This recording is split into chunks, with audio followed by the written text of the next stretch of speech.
Hello friends, स्वागत है आपका हमारे यूट्यूब चैनल स्टडी फॉर मंजिल में।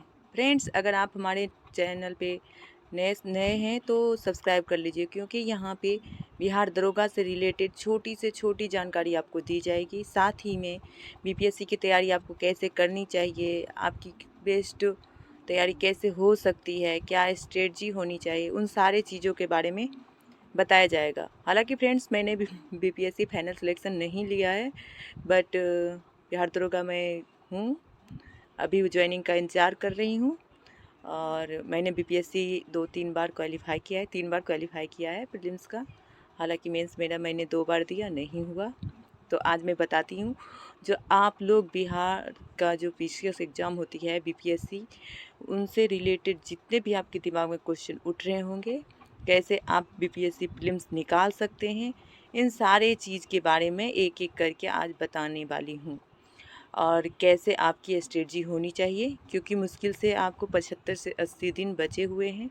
मान लीजिए तो पूरा अक्टूबर, पूरा नवंबर और पूरा दिसंबर भी अगर मान लेते हैं तो मुश्किल से 90 दिन है, जिसमें 10-12 दिन तो ऐसे लोग को निकल ही जाते हैं। तो आपके पास बचे 70 से 80 दिन, 80 दिन मैक्सिमम आपके पास हैं। और 80 दिन में आपकी क्या स्ट्रेटजी होनी चाहिए, आपको अभी मेंस के लिए क्या सोचनी चाहिए, क्या करनी चाहिए, उन सारे चीज़ को बताएंगे जो आपके सफलता के मार्ग में बहुत ही ज़्यादा हेल्पफुल हो। हालांकि मुझे ये सब बातें कभी कोई नहीं बताया, लेकिन मैं आपको कोशिश करूँगी जो क्या क्या कठिनाइयाँ आई मुझे और क्यों मेरी सिलेक्शन नहीं हुई। तो ठीक है फ्रेंड्स, आज हम छोटी छोटी बातों को, छोटी छोटी टर्म्स को देखते हैं। सबसे पहले तो फ्रेंड्स, बीपीएससी का फॉर्म 30 तारीख से भराएगा। अब एक ही दिन में शायद फॉर्म भरा जाएगा, ऐसा है। क्योंकि पहले रजिस्ट्रेशन करना पड़ता था, फिर पेमेंट होती थी 24 घंटे बाद, और फिर फॉर्म भरा जाता था। लेकिन अब एक ही दिन में फॉर्म भरा जाएगा। नंबर दूसरा, फ्रेंड्स, आप किसी भी हालात में, किसी भी कंडीशन में अपना कैटेगरी गलत मत भरिएगा, क्योंकि आपकी पात्रता रद्द कर दी जाएगी। खास करके ये कैटेगरी मिसमैच मैक्सिमम करते हैं ईबीसी और बीसी वाले। आप जिस कैटेगरी से हैं पहले श्योर हो जाएं, फिर आप जाके भरें। नंबर तीसरा है जो फ्रेंड्स अभी ट्रेंड कर रहा है, मैक्सिमम लोगों को दिमाग में आ रहा है, जो जो बिहार सरकार के जॉब में है, सरकारी गवर्नमेंट में है, सरकारी गवर्नमेंट का जॉब कर रहा है, उसके लिए 3 ही चांस लिमिट कर दिया है। तो फ्रेंड्स, मैं आपको बता दूं, ऐसा नहीं है। ऐसा नोटिफिकेशन में इसलिए लिखा गया है कि जो जॉब में है और एज रिलैक्सेशन का फ़ायदा उठा रहा है।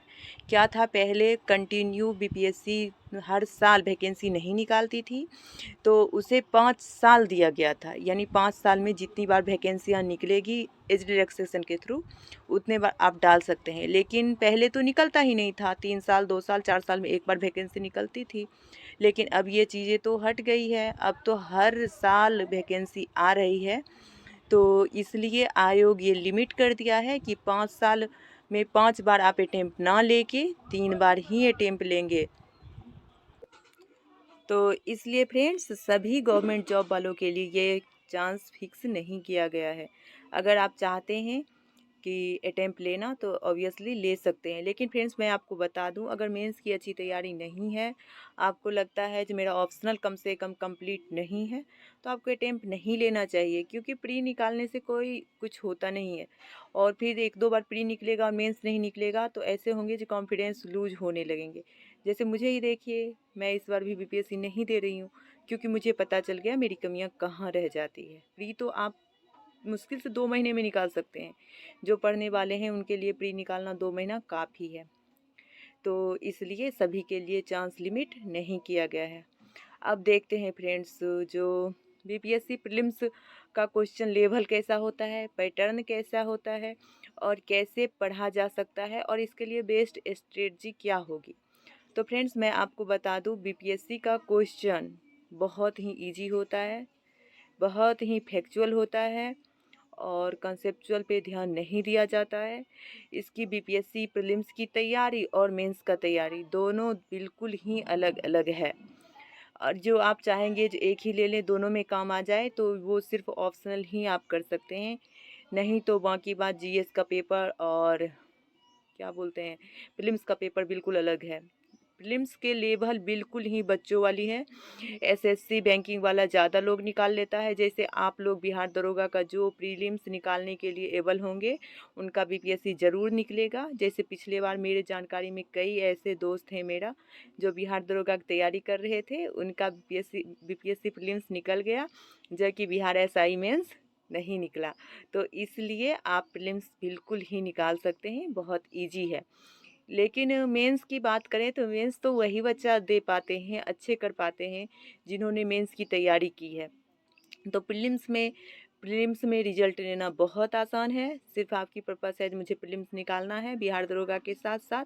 हालांकि इस बार बहुत लोगों की ये क्या बोलते हैं, एम बन गया है, क्योंकि बिहार सरकार ने खास करके लड़कियों के लिए जो ये 50,000 है वो बहुत बड़ी रोल निभा रही है कटअप बढ़ाने में, लड़की के कटअप खास करके बढ़ाने में।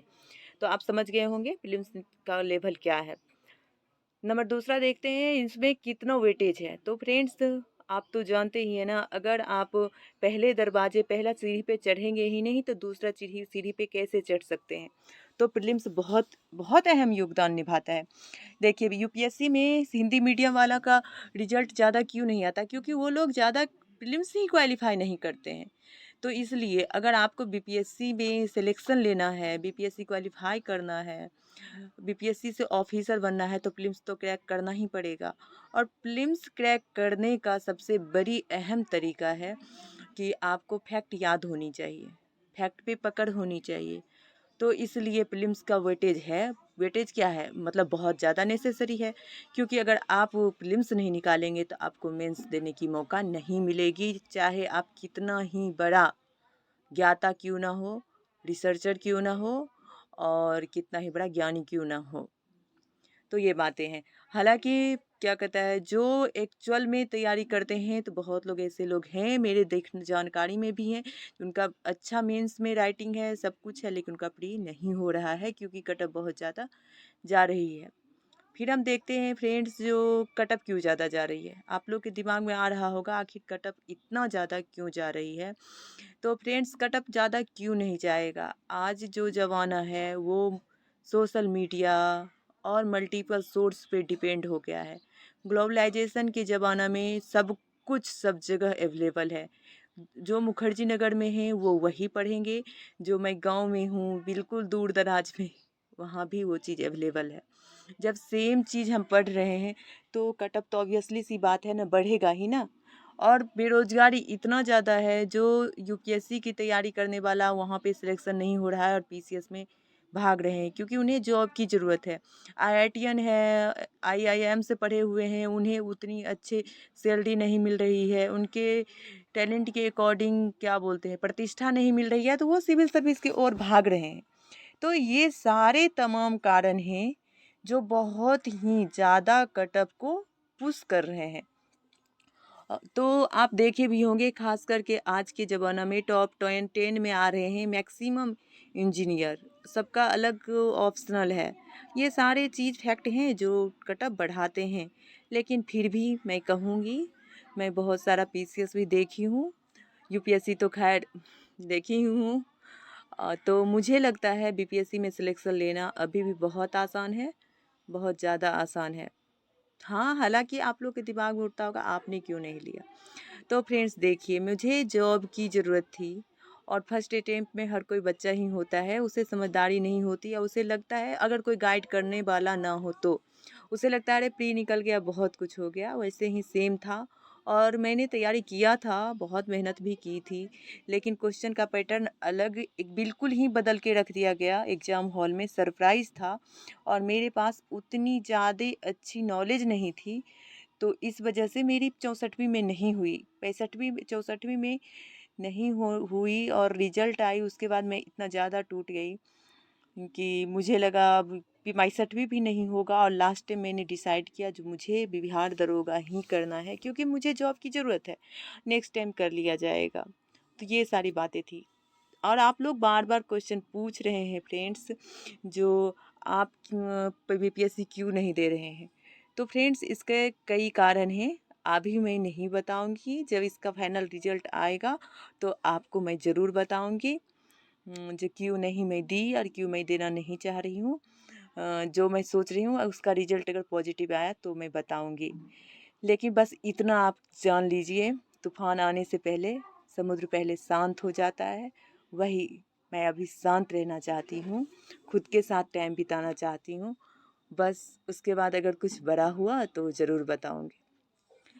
तो ठीक है फ्रेंड्स, मैं नेक्स्ट वीडियो अभी जस्ट अपलोड करूँगी, उसमें मैं ये बताऊँगी जो ये सारे तो समस्याएं हैं, ये सारे चीज़ें हैं। अब इसे क्रैक करने के लिए आपके पास स्ट्रेटजी क्या होनी चाहिए, और आपके पास स्ट्रेटजी क्या होनी चाहिए, और आपके पास कौन कौन सा सोर्स होनी चाहिए, और कितना ज़्यादा टाइम पढ़ना चाहिए, कितना प्रैक्टिस सेट लगाना चाहिए।